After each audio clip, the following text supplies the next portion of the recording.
Hi guys! So for today, we will try to do some street photography. I will just get my booster done and will try to capture some along the way. I will be using my Nikon D3500. So let's start!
I love capturing nature the most, and I really appreciate their beauty just like this one.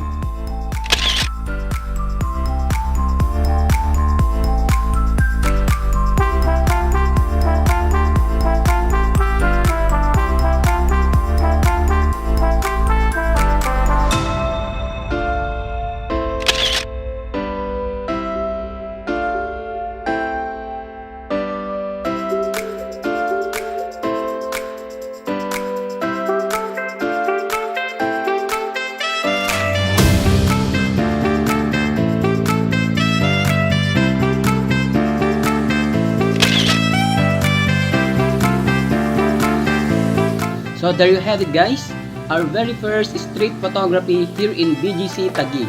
Please watch out for our episode 2 of this street photography vlog. I will be featuring some models and must visit place in the area. And if you guys have any suggestion, comment, and request, please let me know at the comment section below and I will try my very best to do it for you all. Thank you, stay safe, and see you on my next vlog!